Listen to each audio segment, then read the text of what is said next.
Every religion, if you think about it, has a pathway for you to absolve yourself of sin. The Hindus, they go and they take a dip in the holy river, say Ganga, Kaveri, or one of those things, and it is said that they're cleansed of all their sins. The Christians, Catholics have confession. Is there any other way of doing it? I'm not sure. Confession, where the priest absolves you, say 20 Hail Marys and you're done with your sins. So everybody needs to have a chance to redeem themselves. We all make mistakes. We all act irrationally because sometimes the desires are overwhelming. Desires by their very nature are overwhelming. And the great Buddha, for him, it was all about eradicating your desire. Desire is the main cause of sorrow. And removal of sorrow was everything. That was the Eightfold Path. And he prescribed the way to walk that path.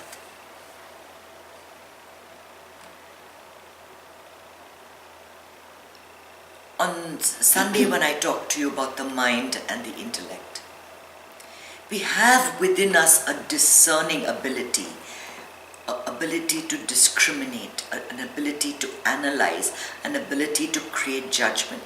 That is called viveka.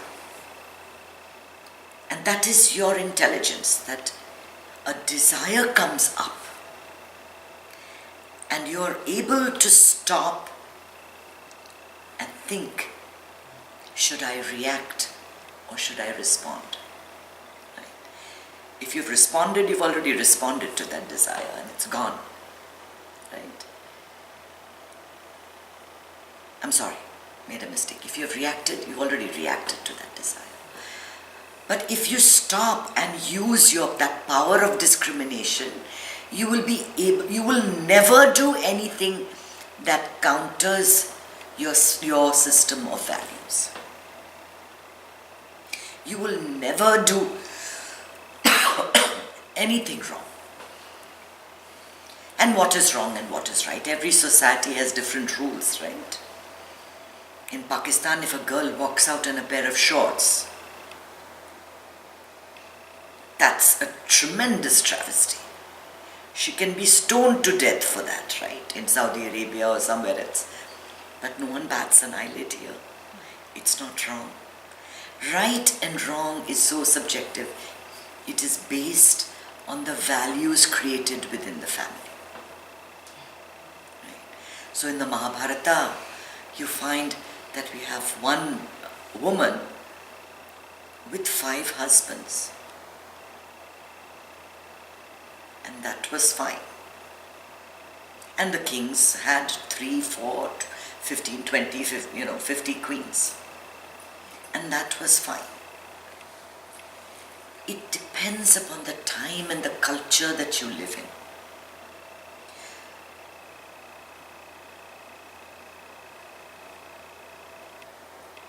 So when someone goes against what is culturally acceptable, socially acceptable, it feels like a betrayal. Somebody talks behind your back.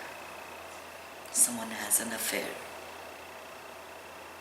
Someone does something to deliberate, knowing that it's going to hurt you, that it's going to create problems, that it's going to create disharmony and a bad feeling.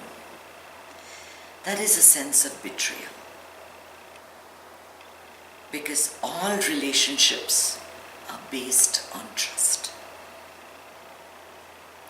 You trust that the other person acts in a particular way. And when he or she steps away from that, It is something that you can't understand. Something that you cannot forgive because it is harming the entire family. It is harming the entire community. It is harming you because maybe that person said something or did something once, but you have said it to yourself some 10,000 times. Gone over and over and over and over. And what causes the suffering? Not the fact that someone did something. It is what is playing out in your head. That broken record, how could you? How could this happen to me? I mean, this is unforgivable. Poor me. What is going to happen to me? What am I going to do now? The act of forgiveness is not for the person that committed the sin. He faces his own demons. The act of forgiveness is for you to release yourself from your thoughts. You have become a slave to your poor me thoughts. It's all the time a pity party. You're feeling sorry for yourself. Trust me, nothing happens to you that you cannot handle. Everything happens for a reason. And we are all dealing with a bunch of different things every day. And it's all just stuff. Your stuff, your stuff, your stuff, your stuff. It's just stuff. And we all survive it. We all survive it.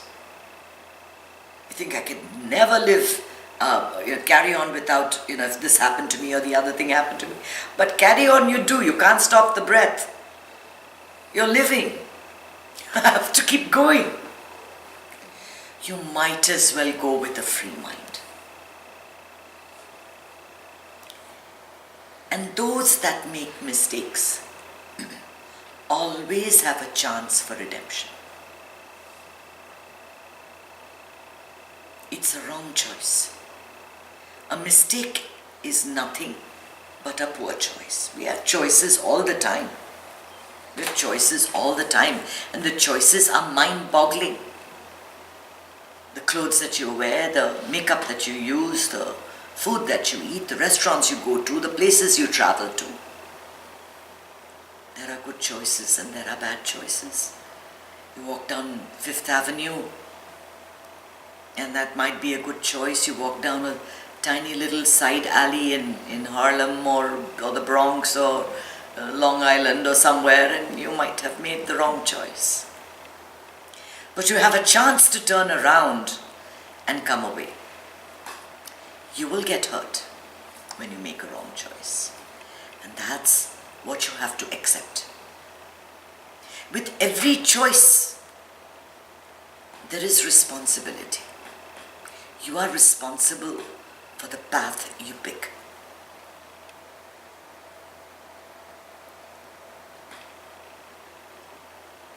But we take on other people's responsibility. We make their mistakes our mistakes. Their poor choices our poor choices. Sometimes if you're a couple or if you're part of the same family, it's unavoidable to some extent. But you have to remember, your journey is alone. Your journey is alone. I had one lady who came to me completely devastated because after 40 years of marriage, her husband left her. And she attended the workshop and she came for a few weeks for the meditation.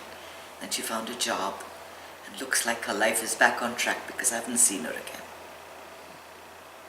And I'm happy. They don't come back, it just means that they've moved on. And that's what it's about. Forgiveness only is for your own mind, your own sake. None of this is your fault. None of anything that happens is your own fault. But if you have committed a mistake, if you have made the wrong choice, and we all do, you have to acknowledge it. And you have to make new choices, make amends. And that's part of the learning process. That's part of the learning process. I always say God forgives you. There is nobody out there forgiving anybody. Trust me. Forgiveness is all that is happening inside your head. It is you releasing yourself from misery. It is you releasing yourself from suffering. It is you releasing yourself from unnecessary mental chatter. It's like, I always like to think of that supermarket cart. You know, the story that I told you about. You know, if you've seen that video that I had posted. If you haven't, you should. Because you're standing at the supermarket and, you know, the lady in front of you is chit-chatting and she's doing all kinds of things and, you know, making small conversation. You've got to take your kid to soccer practice and you've got to do it, do all of this. And you're getting agitated and you're getting even more agitated. And then somebody else cuts in and then she's making small talk with that person. You know how that feels. And by the time you reach the counter, you've said something nasty to this lady that was, you know, just being pleasant to you. And when you've been nasty to her, she's kind of nasty to the next person. And really all that happened was you were standing holding a supermarket cart. If you slip into the moment, there's nothing. There's nothing. There are things that happen, events that take place, people that come and go in your life. We're all going to go ourselves. It's all a question of time. How are you living your life? Repenting? Feeling sorry for yourself?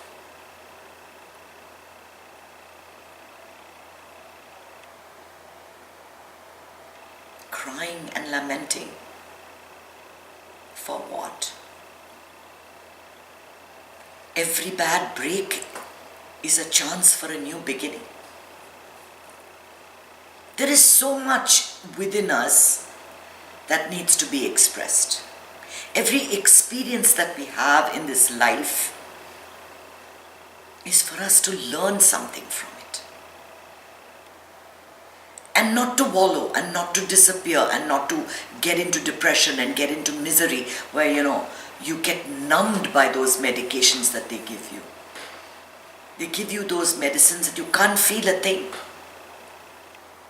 You can't feel a thing. And is that what you want? Feel the anguish. Feel it completely. 100%. Feel the betrayal. Feel the loss of trust. But realize you did nothing to deserve it or to warrant it. You are there and the other person is there, and whatever that person has done, it is his or her poor choice, not yours.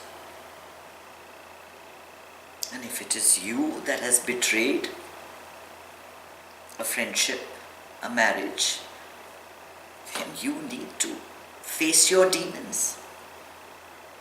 You need to examine why you did what you did. And if you feel that is the correct path, you need to go ahead on that. And if you think you've gone into into a bad neighborhood, you need to backtrack and get back to where you were. There's always a choice. There's always a choice. There's no death sentence here. Nobody should be given a death sentence because it's all about a learning process. It's all about improving yourself. It's all about going inward. I can tell you that if life was smooth sailing and you have the usual, I always say, family, a house in the suburbs, a station wagon and 2 kids.